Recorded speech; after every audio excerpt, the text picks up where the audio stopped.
Muy bienvenidos, queridos espectadores, a un programa más de Historias de nuestros médicos. Un programa que lo que pretende es hacer un homenaje a nuestros doctores, las personas que nos cuidan, que nos escuchan, que nos miman, que nos curan, que nos quitan el dolor, que nos salvan la vida. Hoy tenemos con nosotros a la doctora Marjorie Garcerant. Ella es una doctora que viene de lejos, viene del otro lado del charco, viene desde Caracas. Ya lleva tiempo en España y va a ser muy interesante ver cómo un médico que viene a un país nuevo, cómo se ha ido desarrollando. Ella es estudió medicina nuclear, estuvo en el Hospital 12 de Octubre durante bastantes años y luego le dio un giro que veremos muy interesante. Pero antes le vamos a dedicar un poema. El poema lo he titulado Entre ciencia, coraje y milagros. Nació en Caracas, cuando el mundo aún cabía en los libros de una casa, donde Ismael hablaba de números y María defendía la palabra como quien protege la verdad. Allí creció entre hermanos, Mildred, brillante como dos carreras, Iván, que descifró idiomas y moléculas, Richard, que convirtió la vida en música y sabor.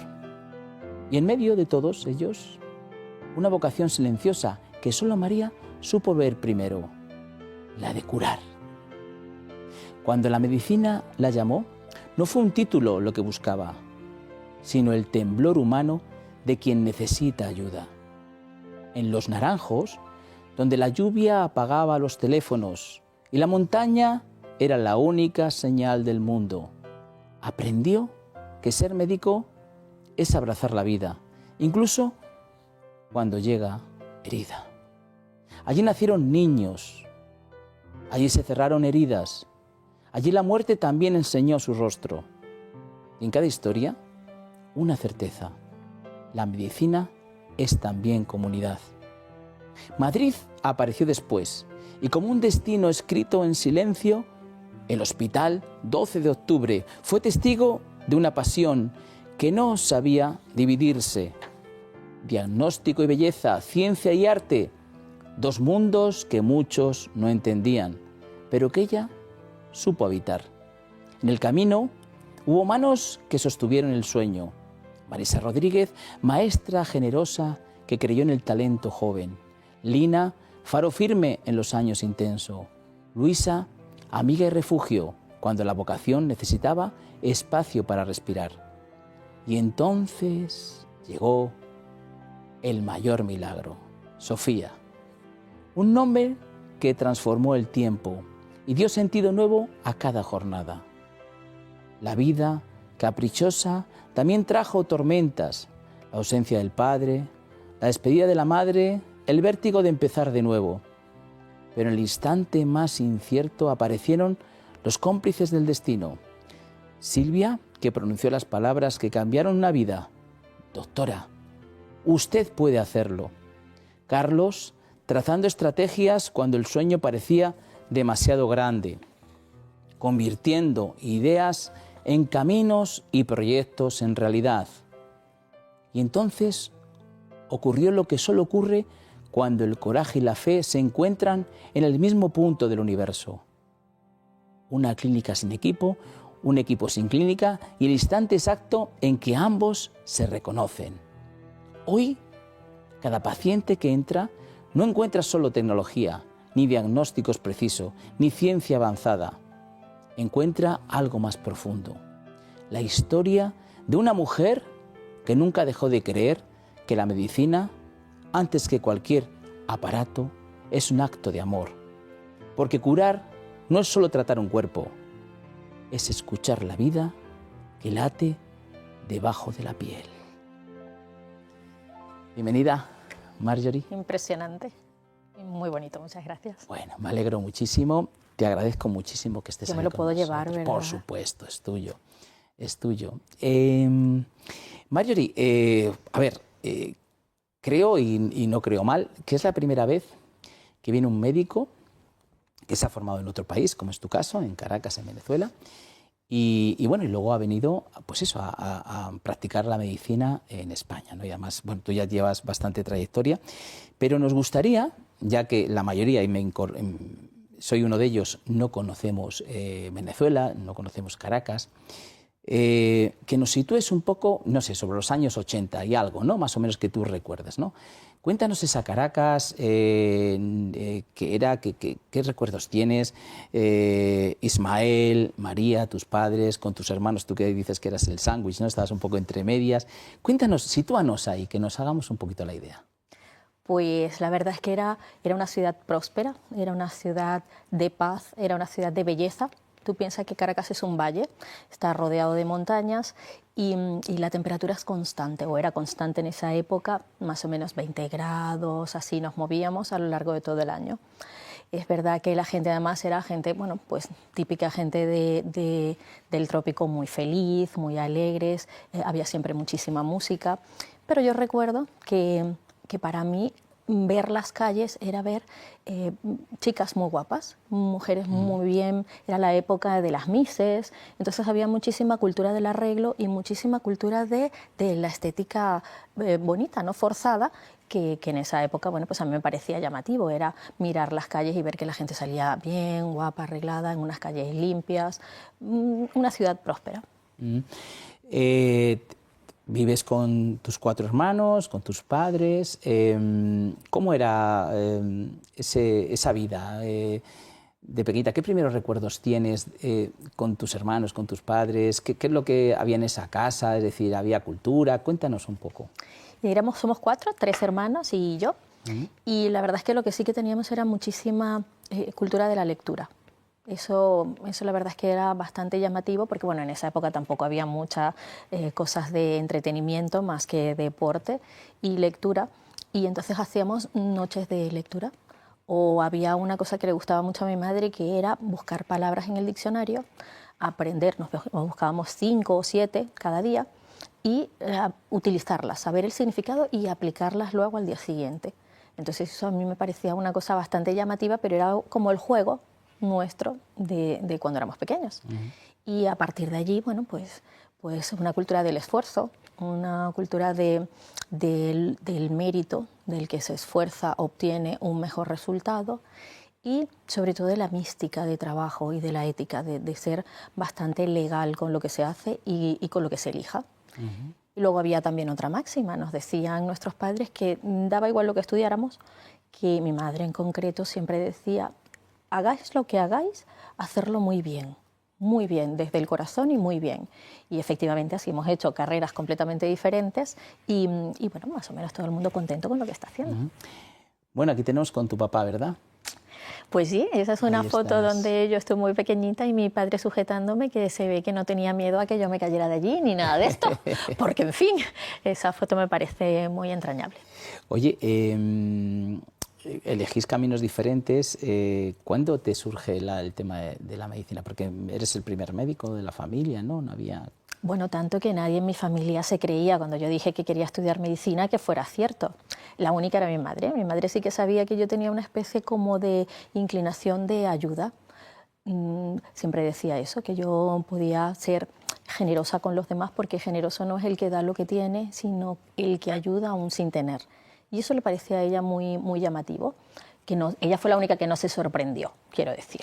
Y por lo demás, bueno, pues recuerdo que al haber empezado medicina, yo no sabía si lo iba a acabar ni en cuántos años. Lo que sí sabía era que ahí era donde yo quería estar. O sea, yo sabía que eso me gustaba y mi madre lo entendió perfectamente. Y en aquel entonces pasaba igual que aquí en España, es decir, que cuando uno va a ser médico es como, yo que sé, que hay una consideración, ¿no? Diciendo, vas a ser médico, o sea... Muchísimo Sí, más. ¿verdad? Ahí hay un carácter de respetabilidad desde que tú eliges hacer medicina, ya es como un paso más.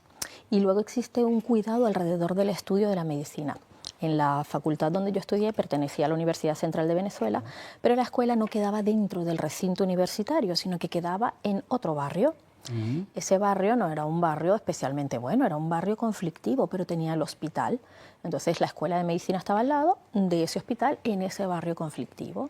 Pues cuando nosotros empezábamos a estudiar ahí, la gente, los delincuentes de alrededor del hospital, había una mística de protección por los estudiantes de medicina, de no hacerles nada cuando estuvieran alrededor del hospital. Tú imagínate cómo era la sensación de cuidado, de prestigio alrededor de la medicina. Entonces, claro, yo no sé exactamente si era los profesores que me inspiraron, si era el estar en ese ambiente hospitalario, si era el sentirme bueno, pues protegida o especial para el servicio a la comunidad, que hace que uno lo viva como con muchísima más compromiso que el que se puede vivir en otras profesiones. ¿Erais bastantes mujeres o había más hombres? No, en mi época eran todavía bastante más masculinos que femeninos. ¿Ah, sí? Bueno, yo soy muy mayor.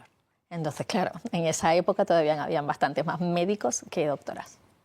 Oye, haces la carrera de medicina y con 23 años, esto me ha causado muchísima impresión, ¿no? Cuando me lo has contado, porque hay que situarse, ¿no? Te vas a Los Naranjos, que nos vas a contar, creo que estaban a unos 200 kilómetros de Caracas.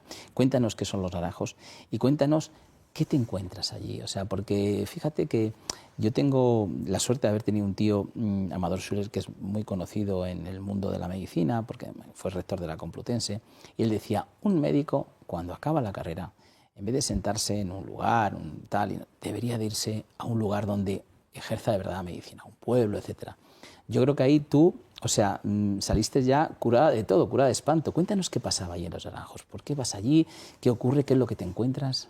Fíjate, ahí al acabar la carrera había que cumplir con un requisito estatal que era, bueno, pues trabajar un año, te pagaba el gobierno, lo que hubiera en ese momento, para poder ejercer en poblaciones mayores de 200.000 habitantes. Si cualquiera que hubiera estudiado en Caracas como yo quería volver a trabajar allí como médico, tenía que cumplir con ese requisito.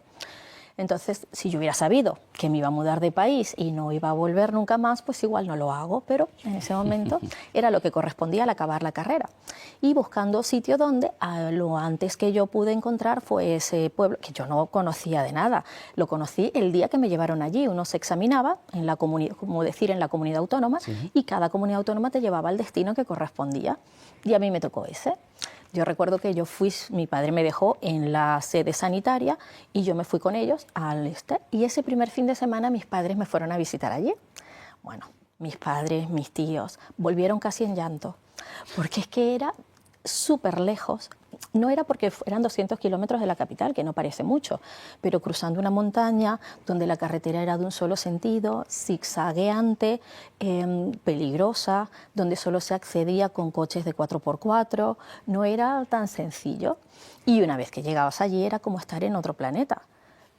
Poca accesibilidad, llovía todos los días, puesto que eran en medio de una montaña, solamente había un teléfono, el teléfono que daba en la farmacia, cuando llovía se iba la luz, cuando se iba la luz ya no funcionaba el teléfono, llovía a diario, bueno, aquello era francamente duro.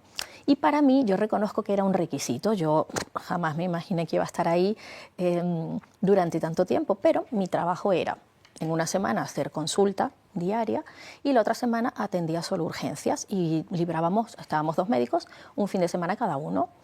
Bueno, pues yo la semana que me tocaba solo consultas tenía las tardes libres. ¿Y qué hacíamos en las tardes? En semejante comunidad y llegados allí, bueno, pues había que integrarse. Y allí, bueno, pues el médico, el cura, el prefecto, que suele ser la responsabilidad legal, y los profesores, las maestras, eran la élite del sitio. Claro. ¿Cómo no juntarnos? Entonces, una de las profesoras del preescolar, del colegio que quedaba justo enfrente, muy amiga mía, hasta hoy en día, bueno, pues hicimos así muchísimo vínculo. Y a partir de ahí, cuando te integras en la comunidad, bueno, pues ella vivía allí con su madre, que era otra de las enfermeras. Una de las enfermeras que al final terminó estando con nosotros tenía como 5 hijas, todas ellas también muy cercanas. Es imposible no vincularse así a una comunidad. Y ha sido una de las cosas más gratificantes que he hecho yo desde el inicio de mi carrera. Y allí te encuentras, Marjorie, de todo, ¿no? O sea, a veces heridos de bala, o sea... Claro, es que tú piensas que atendíamos todo lo que allí surgiera, y tengo anécdotas, 1000 anécdotas. Una vez había un rumor de que había un delincuente acechando por todas las casas de alrededor, ¿no? Eran grandes haciendas con muchísimo terreno. Y bueno, ahí estaba el nombre del hombre por ahí, una noche tocan al ambulatorio como a las 3 de la mañana y dejan a una persona tirada en la entrada del ambulatorio. Tirada. Cuando nosotros salimos allí, consigo que alguien de los que están fuera, porque allí dormíamos la enfermera y yo, Claro. que nos lo pongan en la camilla, y tenía una herida por arma de fuego, estaba muerto. Entonces, claro, di esto, ¿no? Digo, pero vamos a ver, ¿esto quién lo ha traído? Nadie sabía quién lo había traído, ni quién lo había dejado, ni nada. Bueno, vamos a llamar a la policía, cuando venga, que vengan a hacer, había que llamar a un juez para hacer el levantamiento del cadáver, bueno, todo ese tipo de cosas. Eran las 3 de la mañana, firmo el acta, pim, pam, pam, y no, bueno, me voy a duchar para abrir la puerta a las 8 de la mañana. Cuando yo abro la puerta a las 8 de la mañana, estaba el pueblo entero y los alrededores pegados a la valla del ambulatorio para enterarse de qué era lo que había pasado dentro y si de verdad era ese delincuente el que estaba allí dentro. Y claro, anécdotas como esas, mil. Sí, sí, o sea que... Otro día, una noche, vino una paciente femenina con una herida, con una mordedura de serpiente en el pie. Y claro, cuando ella entra, también eran como las 3 de la mañana, y yo, pero vamos a ver, ¿tú qué hacías descalza en la calle a las 3 de la mañana para que te mordiera esta serpiente? Dice, no, yo no estaba, yo estaba en mi cama, durmiendo tranquilamente, y me mordió la serpiente. Y cosas como esas, mil anécdotas. Bueno, eso es de las cosas que te hacen crear callo, ¿no? Y que te hacen luego valorar, ¿no?, cuando llegas a un hospital con otras condiciones. Y hace, o sea, con 23 años vas allí, luego te vienes para España, no habías hecho la especialidad, medicina nuclear haces aquí, en el 12 de octubre, ¿no? Es donde haces medicina nuclear. ¿Y por qué medicina nuclear? Pues mira, yo me vine a hacer la especialidad y me volvía, porque sí, me parecía sí, que era el recorrido lógico. Y medicina nuclear porque yo en el momento que tenía que elegir no sabía qué. Es decir, yo no sabía elegir si quería cardio, y solo ver cardio el resto de mi vida como que no era lo mío. Tú piensas que yo me tenía que haber quedado un año en esa comunidad y me quedé casi 2. Me gustaba todo. Pediatría, pues solo los niños, pues no sé qué decirte. Cardio, no sé qué decirte. Neuro, no sabía. Entonces dije, bueno, pues qué especialidad me permite a mí verlo todo. Diagnóstico por imagen. ¿Qué especialidad me permite ver no solamente la parte anatómica, sino la funcional? Medicina nuclear. Y esa fue la razón por la que yo elegí medicina nuclear. Porque además para mí el diagnóstico por imagen me gustó siempre, y para mí cuando veía una imagen era como la historia que me contaba, como querer ver la historia que me contaba. Yo el SPECT cerebral, por ejemplo, que era mi especialidad, una de las a las que más me dedicaba, es para ver deterioro cognitivo.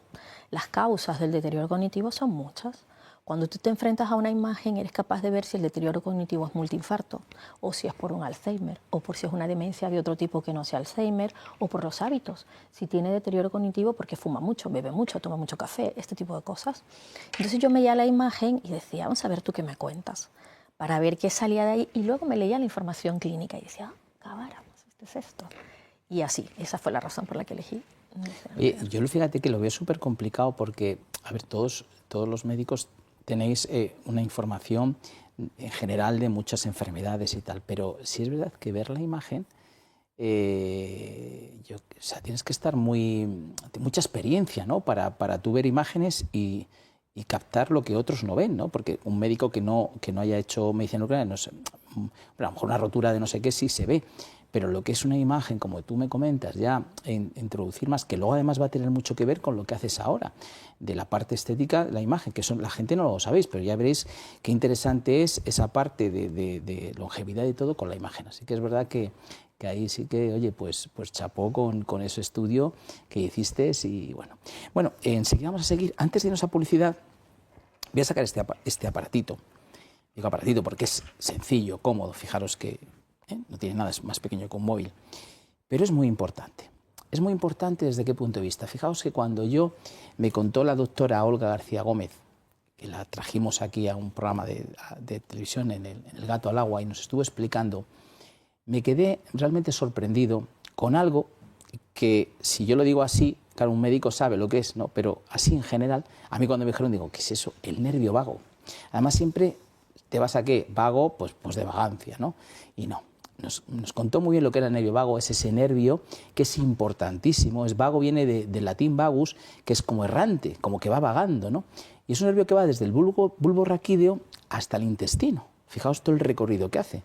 Y es el responsable, el corazón, los pulmones, el exófago, el estómago, el intestino y el cerebro, y lo comunica. Por eso cuando decimos el intestino tiene cerebro, es verdad, porque está comunicado, ¿no? Y bueno, este nervio es digamos, el que estimulado es el que nos da, el que está haciendo que el sistema parasimpático, que es el bueno, digamos, el del equilibrio, ¿no? Nosotros tenemos el simpático, que es el del león, ¿no? El que ataca al león, que es el que vivimos muchas veces demasiado tiempo, se cronifica, estamos mucho tiempo en ese estrés, ¿no? Y es el que te segrega ese cortisol, todo aquello que te daña de alguna manera, ¿no? En exceso. Y el sistema parasimpático, el del nervio vago, es el que te genera, pues, por ejemplo, la melatonina. Por eso nosotros lo basamos mucho en el sueño. Hace poquito hablaba con una persona que toma mucha melatonina y dice, yo es que tengo unos sueños horrorosos con la melatonina, tengo pesadillas, pienso en mi ex. Fijaos lo que me decía. Claro, ¿por qué? Pues porque al final es algo antinatural. Sin embargo, estimular el nervio vago es totalmente inofensivo, no hace ningún daño y es buenísimo. El nervio vago también se puede estimular a lo mejor pues, haciendo gárgaras, haciendo meditación, lavándote la cara con agua fría, pero en este caso es este aparatito con dos pincitas que tiene, que se colocan en los lóbulos, hay una inervación del nervio vago y de esta manera, con 5, 10, 15 minutitos diarios, vamos a conseguir estimularlo para que ese sistema parasimpático, para que ese sistema que segrega las hormonas realmente positivas, esté presente y no vivamos siempre en ese estrés. Así que creo que hemos dado con un aparato en Alemania, Estados Unidos funciona muchísimo. La doctora que ha escrito este libro, Cuando tu cuerpo te hable, que quiere decir mucho esos síntomas que te está diciendo el cuerpo, bueno, pues el nervio vago estimulado va a ayudarnos mucho. Así que de veras os recomiendo que tengamos este aparatito en casa, son 5 o 10 minutos, es un tratamiento para siempre, porque es totalmente inofensivo, pero nos va a hacer mucho bien, sobre todo para todo el tema de descanso y de estar, digamos, en equilibrio, en relax. Por eso le hemos llamado al aparato Vago Relax, del nervio vago y relax. Así que ahí tenéis un teléfono 900-730-101 para que podáis llamar, para que lo pidáis y para que realmente consigamos un buen descanso reparador. Y ahora sí, nos vamos a publicidad.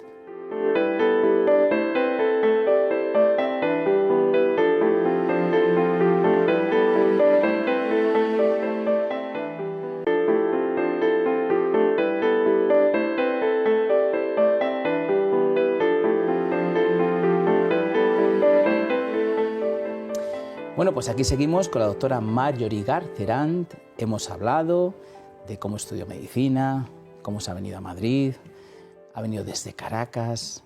Ella llegó más o menos en el año 2001. En el 2012 nace tu niña Sofía, que es cuando luego veremos alguna fotito. Te integras aquí en la medicina de aquí, en hospitales, y realmente estás haciendo medicina nuclear. Tú no pensabas cambiar, ¿no?, de la medicina nuclear, ¿no? Cuéntanos un poquito ese proceso, porque luego llevas a una medicina que ahora ya aquí cada vez se habla más de la estética, porque más que estética es un tema de longevidad, de buscar esa regeneración, de que nos encontremos mejor, ¿no? Pero tú lo mezclas, o sea, lo unes muy bien con lo que es la medicina nuclear. Cuéntanos ese proceso, ¿cómo es el tuyo? Bueno, pues a mí originalmente cuando estaba en la residencia me llamó muchísimo la atención un hito profesional que a mí me parecía inalcanzable cuando estaba en Venezuela, que es hacer el doctorado.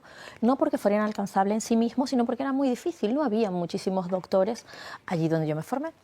Y cuando llegué aquí y vi que la especialidad se podía hacer con los cursos de doctorado para poder discutir una tesis doctoral, me pareció maravilloso. Y a eso me dediqué, estando en la universidad, con toda esta... haciendo el doctorado, me enteré que había también el máster de medicina estética, era su primera edición. Y bueno, pues con curiosidad genuina de ser venezolana, digo, bueno, pues vamos a ver esto de qué va, qué ciencia hay detrás de esto, pero para uso propio, para cuando a mí me toque hacerme pues este tipo de cosas, vamos a ver en qué consiste. Y me preinscribí, pero cuando yo fui a hacer la prescripción me dijeron que ya estaba completo. Y dije, bueno, pues nada, como ya está completo... ¿Esto lo hacías en la Complutense? En la Complutense. Entonces dije, bueno, pues nada, mira, yo me prescribo y luego ya veremos. Pero yo soy eminentemente positiva, o sea, es una cosa que el positivismo me lleva por delante. Y dije, bueno, pues yo me inscribo y algo pasará para que, ¿no? Llegó el fin de semana en el que empezaba el máster y no me llamaron. Y dije, Pues nada, no me llamaron. Pasó ese primer fin de semana y a la semana siguiente había alguien que no se había incorporado y que si yo quería, pues claro que quiero. Y era, bueno, pues todo el fin de semana, en un momento en el que la medicina estética no estaba bien conocida como una especialidad médica con ciencia detrás. Y entonces era difícil explicar que yo estaba haciendo ese máster en medio del último año de mi residencia. Salvo para mi jefe de servicio, el jefe de servicio que había en ese momento, que era el doctor Arnaiz. Bueno, pues me dijo una frase que a mí me gustó muchísimo y me dice, mira, tú vas a acabar el año que viene y no sabemos qué trabajo vas a tener. Es bueno que no pongas todos los huevos en la misma cesta. Y yo, uy, qué frase. Acabé el máster, acabo la residencia y me contrataron primero como médico estético. Era el boom de la medicina estética aquí en España. Y que al acabar la residencia le tuve que decir a mi jefe que me dejara salir un mes antes de lo que me tocaba y a él no le importó. Me dijo, por supuesto que te cubro, te doy y que vayas. E inmediatamente, al acabar, como al mes o así, tuve trabajo también como médico nuclear en el Hospital de Getafe, hospital que considero mi segunda casa sin dudarlo. Y bueno, pues estuve compatibilizando ambas cosas donde no era nada prestigioso una especialidad que no fuera vía MIR. Éramos una especie como de peluqueros venidos a más. Incluso, Marjorie, tú lo ocultabas un poco, ¿no?, en el hospital, ¿no? Sí, un poco, lo ocultaba mucho. Los de la mañana no sabían lo que yo hacía por la tarde y los de la tarde no sabían lo que yo hacía por la mañana, más que nada por no tener que dar explicaciones. Ya. Porque era como difícil justificar que me gustara la medicina estética sin perder la seriedad y la formalidad del diagnóstico por imagen y que en medicina estética no dijeran, esta friki de dónde viene, que la que se dedica es a otra cosa. Entonces eso estuvo oculto durante muchísimo tiempo, más de 10 años, ¿eh? Durante que hacía yo era como una doble vida. Años, ¿eh? No, yo era como, yo qué sé, policía por la mañana y delincuente por las tardes, o stripper por las tardes, yo qué sé. Y la verdad es que, bueno, pues a partir de ahí que la popularización de la medicina estética fue aumentando y que cada vez más hay en los máster médicos que tienen otras especialidades, bueno, pues hemos ido ganando bastante más prestigio. ¿Qué me hace a mí particularmente diferente? Que la posibilidad de hacer ciencia detrás de cada una de las tecnologías, equipos y tratamientos que se han desarrollado en medicina estética a través de la evidencia del diagnóstico por imagen, me permite a mí tener la seguridad con la que hablamos hoy en día de para qué, cómo y en quién funcionan cada uno de los tratamientos que hacemos.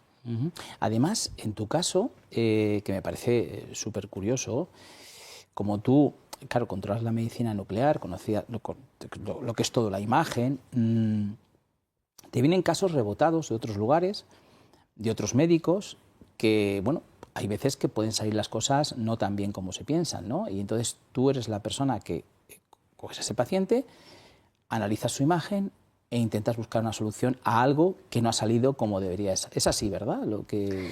Tú piensas que la ecografía para nosotros y el diagnóstico de imagen en general, porque también hacemos linfografías y hemos hecho PET-TAC para pacientes con complicaciones de materiales de relleno, es como ver por dentro de la piel lo que vemos más allá de ver a simple vista. Entonces, si tenemos el poder de ver más allá de lo evidente, como si fuéramos videntes, es poder interpretar qué está pasando dentro que el médico no sabe. Porque no nos vale de nada hacer una prueba de diagnóstico por imagen donde un médico que sabe que le ha inyectado algo al paciente en esta zona y yo le digo después de hacerle la ecografía, tiene restos de material en esta zona, es que eso ya lo sabe el médico porque él se lo ha puesto. Lo importante es decirle por qué sigue estando allí, qué complicaciones es la que está teniendo y sobre todo cómo se puede solucionar sin entorpecerlo más. Esa es la verdadera ventaja de hacer diagnóstico por imagen hoy en día. Entonces, ¿lo deben hacer todos los médicos? Pues no, esto es como el diagnóstico por imagen en el resto de la medicina. Claro. Un cirujano, si quiere operar una vesícula, no tiene por qué tener el ecógrafo para ver si hay piedras o no, o el TAC. Bueno, pues hay servicios de referencia donde los médicos saben que pueden mandar a su paciente, le hacemos el informe y vuelve su paciente con el informe a su consulta para mantener y terminar el tratamiento. Lo que pasa, Marjorie, que vamos a ver, lo ideal, lo más correcto, cuando tú vas a hacer un tratamiento, sería hacer un estudio de cómo está, porque claro, cada piel, cada persona, cada parte suyo es completamente diferente de una persona u otra, ¿no?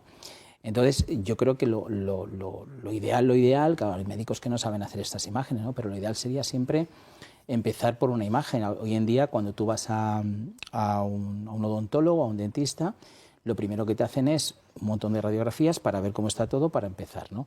Esto no se hace en general en medicina estética, pero yo creo que al final se tenderá a hacer esto, ¿no? Porque tú tienes mucha más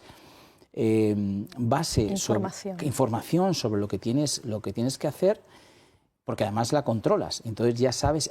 Y otra cosa, tú a lo mejor haces un tratamiento y puedes dar luego un seguimiento a ese tratamiento, porque los tratamientos ya sabemos que los que son a lo mejor de poner hialurónico o algo de esto, al final se va resolviendo, que es lo bueno, que el cuerpo no esté ahí de una manera y tú sabes cuándo otra vez hay que ponerlo. Es así, ¿verdad?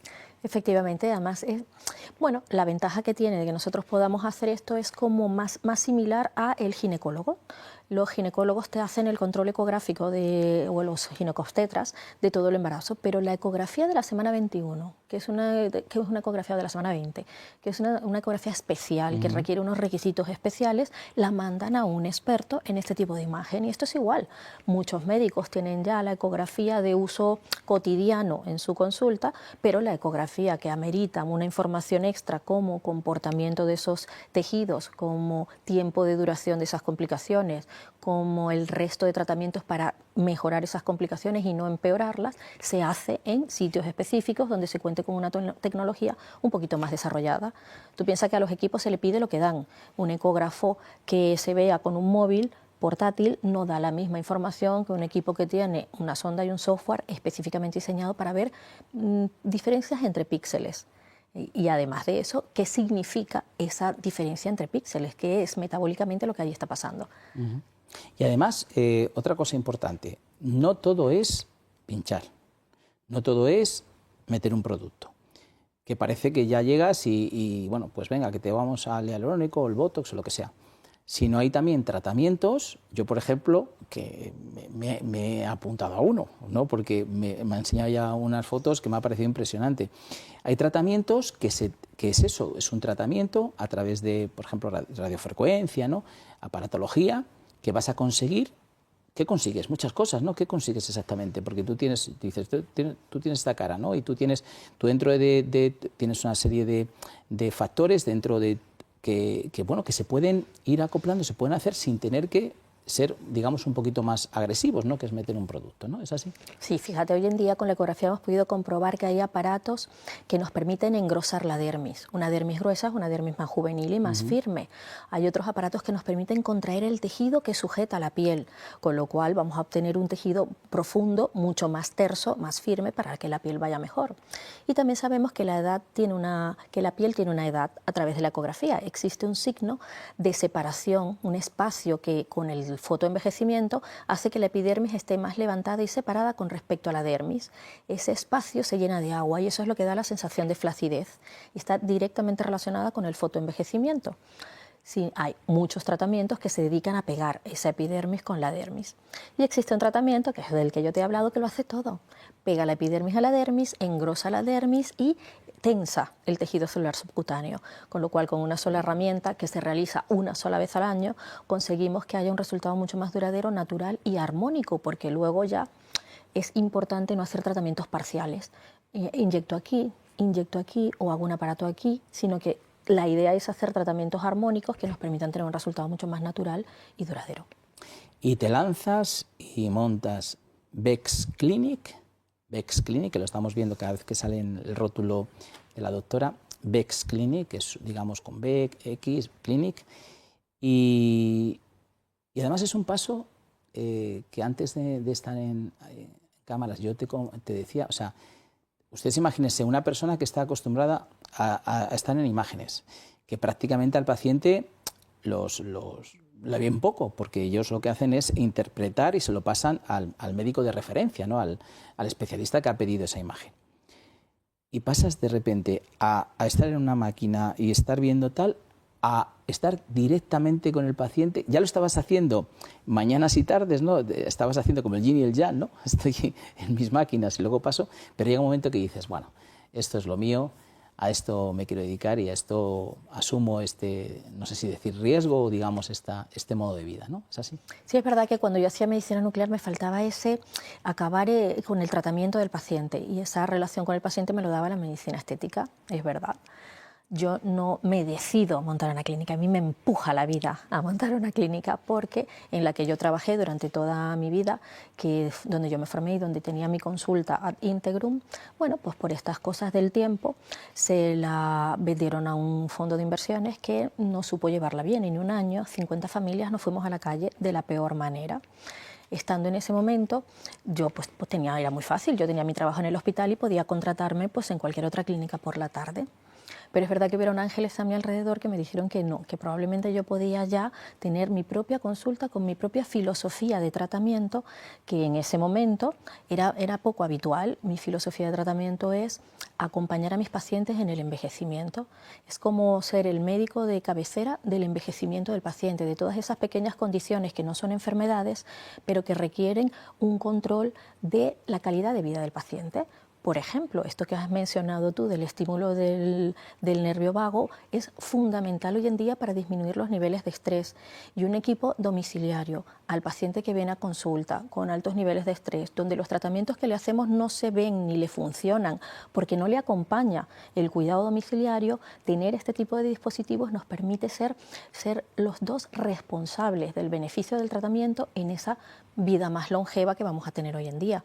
Es muy bueno que si vamos a vivir 90 años, vivamos 89 años, 364 días, lo más saludable posible, que no tengan que ayudarnos a levantar, que no vivamos con trastornos del sueño, que no vivamos con trastornos de la diuresis o de la hidratación o de la memoria. Bueno, pues no perder esa calidad de vida es lo que hacemos nosotros hoy en día. Pues te doy la enhorabuena porque estás creando un concepto que se aleja de ese miedo que tú tenías a hablar de la estética cuando tú estabas, ¿no? Porque al final la estética no es solo pues lo que podemos ver, ¿no? Que se ha puesto ciertas cosas que a lo mejor dices que si estaba mejor antes, no sé qué, sino realmente es algo que tú como persona es tu propia salud, ¿no? Es tu sentirte bien, ¿no? Tú que también has trabajado lo que es la medicina nuclear, con diagnóstico además en corazón, ¿no? Yo creo que en tu físico, en tu forma de ser, en tu forma de estar, también se refleja cómo está tu corazón, ¿no? Es algo que yo creo que es una manera de percibir y tu filosofía, ¿no? de esta estética que junto con algo que es súper técnico, que es el diagnóstico por imagen, pero tú lo consigues mezclar para realmente conseguir, ¿no? Que la persona en su vida, en ese envejecimiento que vamos a tener todos, estemos contentos y felices, ¿no? de envejecer y de envejecer bien, ¿no? Y cuidados. Tú piensas que, claro, yo luego me fui a la medicina estética al completo y, claro, a mí me hacía falta entonces un poquito más de ciencia.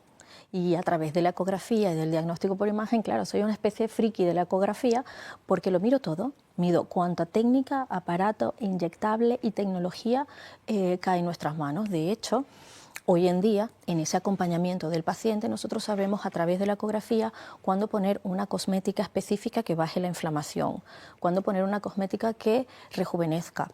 ¿Por qué no debemos hacer esto que se pone de moda siempre por Instagram, que hay modas y todas con retinoico o con vitamina C por la mañana y todo el mundo utilizar lo mismo? No, no, la personalización de ese tipo de tratamientos.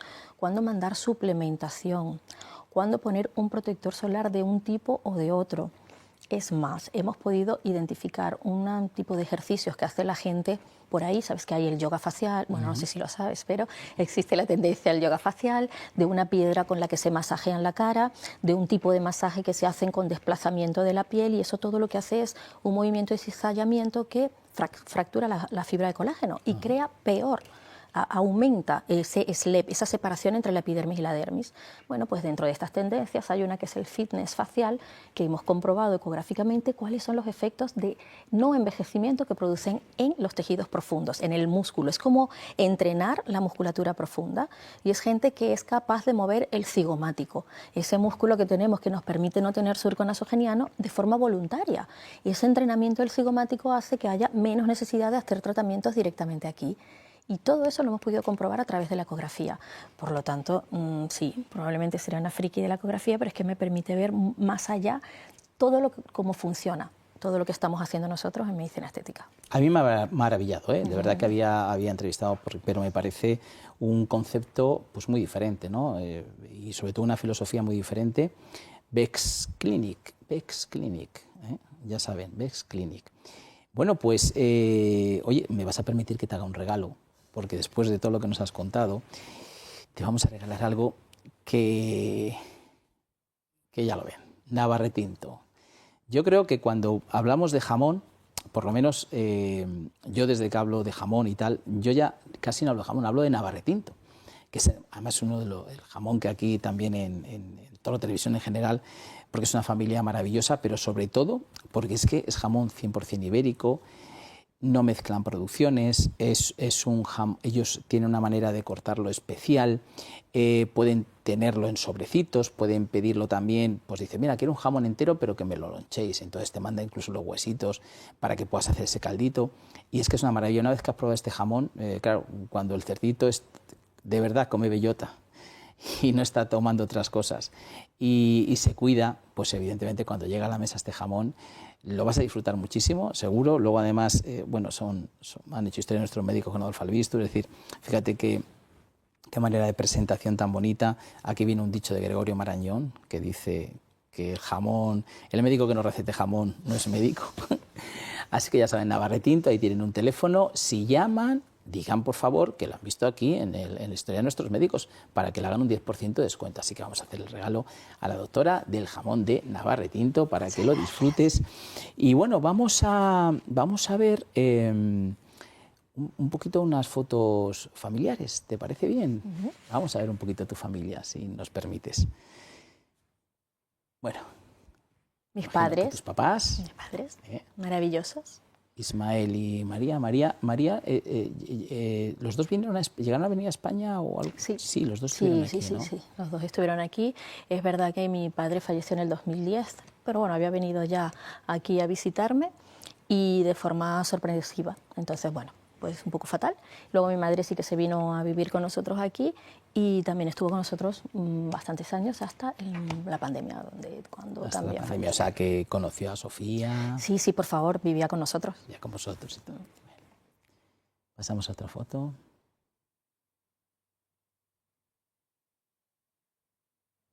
Bueno, estos somos los cuatro, mis tres hermanos y yo. Piensa que nosotros es verdad que, bueno, Venezuela ha sufrido todo lo que ya sabemos que ha sufrido y nos hemos dedicado pues casi todos a vivir en diferentes partes del mundo. Mis hermanos y yo llegamos a vivir pues unos en Colombia, otros en Dubái y yo aquí. Y la verdad es que bueno, así hemos estado durante muchísimo tiempo, con lo cual juntarnos solía ser una cosa bastante excepcional. Ahora ya no, ahora ya estamos tres aquí y otro en otra parte, con lo cual ya nos juntamos bastante más seguido y dará mucha pena ver Venezuela, ¿no? Todo lo que ha ido ocurriendo, ¿no? Es muy difícil, es muy difícil verlo, es muy difícil ver cómo ese deterioro va ocurriendo en otras partes sin que lo vean. Esto es como un déjà vu, porque en Venezuela decíamos, en la época en la que yo quería volver, Venezuela no es Cuba, y 20 años después estamos como estamos, pero también, como soy eminentemente positiva, creo que sí que se puede salir. Yo antes pensaba que no iba a poder verlo. Mi niña no conoce Venezuela. En Venezuela hay una ley en la que los niños pertenecen a la patria. Entonces yo no puedo arriesgar a mi niña nacida aquí. Y bueno, pues en fin, de momento no he podido llevarla, pero yo no pierdo la esperanza y estoy convencida de que ese momento está cada día más cerca. ¿Y qué parte de la cultura de Venezuela, no sé si en la comida, le transmites a Sofía? Pues mira, la comida no, porque es que ella ha nacido aquí y come muy de aquí, le cuesta muchísimo la comida de allí. Salvo, ahí hay un plato típico, se llama pabellón, es una especie de plato combinado, pero es el plato nacional. Pabellón, sí, y le encanta. Ese le encanta. El pabellón tiene arroz blanco, tiene carne que es como un guiso de carne, tiene alubias negras y tiene plátano. Plátano no del que se come aquí, sino del que se fría, maduro. Pues todo eso en el mismo plato. Pero eso a ella es que le encanta y ella no sabe dónde le viene. Y yo, hija, ¿de dónde te va a venir? Y mi niña, bueno, pues estando aquí, hace ballet desde que tiene como, no sé, 4 añitos, está haciendo ballet clásico. Y hace nada, hará como 2 años o 3 años, de repente ponen una música, no soy especialmente melómana, pero una música latina, no sé si era una salsa o un merengue, y se pone la niña a bailar. Le digo, nena, ven, vamos a bailar. Bueno, perfecto. Ahí. Y claro, y dice ella, mamá, ¿y esto? Y le digo, hija, en la sangre. Esto lo llevas en la sangre porque esto no es de otra manera. Así que maravilloso. Bueno, aquí la tenemos cuando... Pues esta es ella. Oye, esta foto es maravillosa, es preciosa. Esta es ella, efectivamente. Es preciosa. Más, ¿cómo apetece a un bebé? Son maravillosos, ¿eh? Yo podía haber sido madre de 18. La vida me ha dado uno, pero me parecen los bebés lo más apasionante que hay en el mundo. Cada momento, cada detalle, todo me gusta de los bebés. Y mira que es difícil a veces con la medicina compaginar, ¿no? Porque Esa hay es la muchísimas razón. horas. Y porque además es que, claro, por eso no tuve yo otros niños, porque era como, bueno, ya que tengo a una que me la está cuidando mi madre, no voy a tener 3 para que me los cuide mi madre. Claro. Y además uno piensa, cuando te gusta lo que haces, quieres seguir haciéndolo. Claro. Y piensas que eso es un concepto que hay que erradicar, que la maternidad te desconecta y que entonces no vas a poder volver a conectarte. No, perdona, el mundo sigue ahí y tú te vuelves a conectar cuando ya has acabado con tu periodo de maternidad. Bueno, vamos a intentar que esto ya sea más normalizado. ¿Qué la tenemos de más? ¿Esta es de hace poquito? O... Sí, esta es del verano pasado. ¿Qué tiene Sofía ahora mismo? 12, 13, va a cumplir 14. 14. Y esta es de cuando tenía 12. ¿Se la ve camino de medicina como mamá o...? Bueno, de momento no ha dicho que no, y es importante. Ha dicho otras cosas que no, y esto, pero bueno, yo no le digo nada, ni le insisto, ni le presiono, porque a nosotros nos dejaron la libertad de elegir qué queríamos, y ella también ya tiene un alto sentido artístico. Toca el piano, baila, toca la guitarra eléctrica, canta en un grupo de rock. Ella tiene muchos... bueno, muy artística, cosa que no sacó a ninguno de sus 2 padres. Entonces es como, bueno, vamos a dejarla por ahí si es lo que quiere. Pero la medicina al final acapara también mucho arte. Se puede. Porque es verdad que fíjate que a lo mejor tú te vas a una especialidad más física, química, pero el médico es muy humanista, la filosofía, la historia, la música, el arte, sí, es verdad que se puede hacer de la misma, sí, desarrollar satisfactoriamente, pero bueno, no ha dicho que no.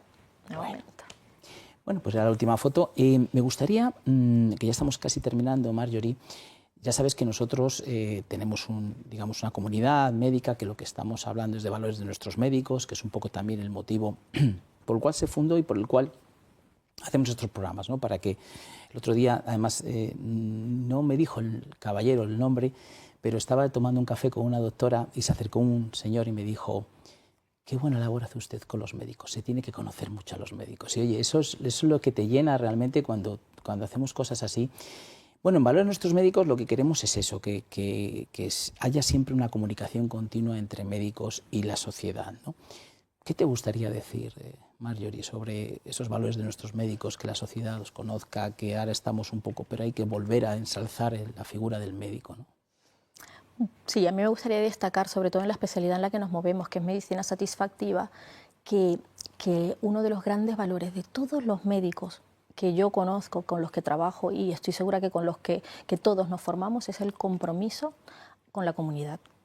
Todos los médicos queremos ayudar, absolutamente, desde el punto en el que nos encontramos. Yo que miro las complicaciones, cuando me mandan a hacer las ecografías, una complicación puede ser un error de técnica, puede ser un error derivado del producto o puede ser un error, bueno, particular y propio del paciente. Pero desde luego lo que no es un error voluntario del médico. Ningún médico quiso en ese momento hacer otra cosa que ayudar a su paciente a la demanda que tenía en ese momento. Esa necesidad de ayudar a veces va acompañada de otras cosas, pero el compromiso y la responsabilidad con la que es ejercida de base es una condición incuestionable de todos los médicos. Y yo quisiera que la comunidad lo entendiera como eso, para disminuir, bueno, pues eso, la sensación de comercialización de la medicina estética en el momento actual. Pues ahí queda dicho. Como siempre, nosotros apoyamos pues bueno, que los médicos, pues como yo digo en el principio del programa, nos cuidan, nos escuchan, nos miman, nos curan, nos quitan el dolor, o sea, un montón de cosas que sin ellos sería más complicado. Yo siempre digo, mi madre tiene 92 años gracias a los médicos. Y eso a veces mucho parece que es, no sé, porque sí. No. Hay mucho trabajo, muchas personas, muchas que están, muchas que estarán y muchas que han estado, ¿no?, a nuestro lado, y ellos son los médicos. Antes de irnos, que ya falta muy poquito, no me quiero ir sin... Aquí, fíjate, Marjorie, por este aparato, me conoce mucha gente y por la calle me dice, el del desfibrilador.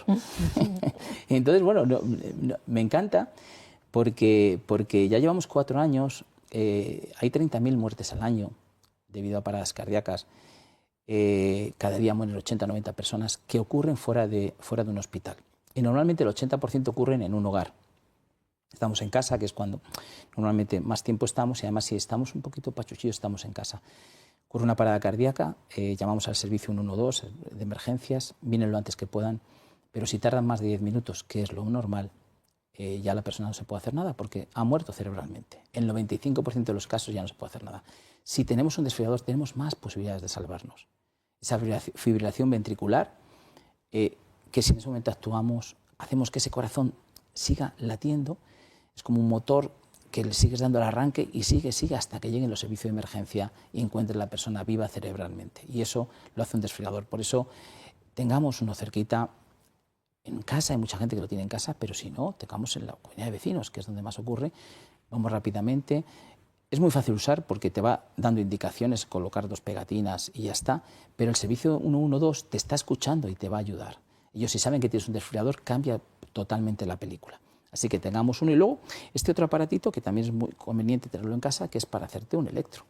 Simplemente colocar 2 dedos, tenemos una aplicación en el móvil, te sale un electro, que yo no sé leer un electro, no pasa nada, porque él te saca el informe, luego lo va a ver el médico, pero si ya te pone algo que no es normal, oye, una arritmia, una taquicardia, una fibrilación auricular, que son causantes a veces de los ictus, bueno, pues hagamos un electro. Además, lo importante es hacerlo en el momento, que yo me encuentro un poco, a veces son nervios, no pasa nada, te va a dar un electro bien, pero mirarnos el corazón es muy importante, porque si no, luego pasa al otro lado. Así que tengamos este electro también, ahí tenéis un teléfono, 900-730-061, para que marquéis, y ya sabéis que hay que cardioprotegerse, es muy, muy, muy importante, y ya cuando pasa ya no hay solución. Así que tengámoslo para prevenir cualquiera de las cosas, problemas cardíacos o ya un tema más grave. Bueno, pues estamos terminando. ¿Qué tal has estado, Marjorie? Divinamente, divinamente. Ha sido muy, muy agradable pensar que hay una manera de transferir a la comunidad lo que queremos los médicos y cómo lo hacemos. O sea que yo te lo agradezco por difundir y divulgar este tipo de iniciativas. Yo te agradezco muchísimo que has venido.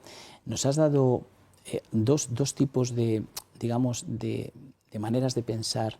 Uno es este médico que viene muy bien formado, que acaba formándose aquí, que además busca una manera de trabajar, en tu caso, con tu clínica, con Best Clinic, diferente, ¿no? y que busca ese acompañamiento, ¿no? en la vida del paciente. Y eso se agradece muchísimo porque al final lo que buscamos todos es vivir felices, vivir mejor, encontrarnos bien con nosotros mismos. Y eso sé que es tu día a día, con lo cual te agradecemos mucho que estés con nosotros, aunque ya eres nuestra, porque has venido hace muchísimos años, y que hagas cosas tan maravillosas como las que estás haciendo. Muchas gracias, por favor. Estoy segurísimo que iremos a visitarte. ¿Dónde estás? ¿Estás aquí en Madrid? Guzmán el Bueno, aquí en Madrid, en la calle Guzmán el Bueno, número 53. Calle Guzmán el Bueno 53, Best Clinic, la doctora, ahí sí, Marjorie Garcerán, es decir, aquí no nos olvidamos de la doctora. Y nada, gracias, Marjorie. Y a todos ustedes, ¿qué le vamos a decir? Pues que les queremos muchísimo, que nos encantan, que nos digan cosas bonitas, porque así nos animan a hacer más cosas. Y nada, que les mando un beso muy fuerte. Muchas gracias.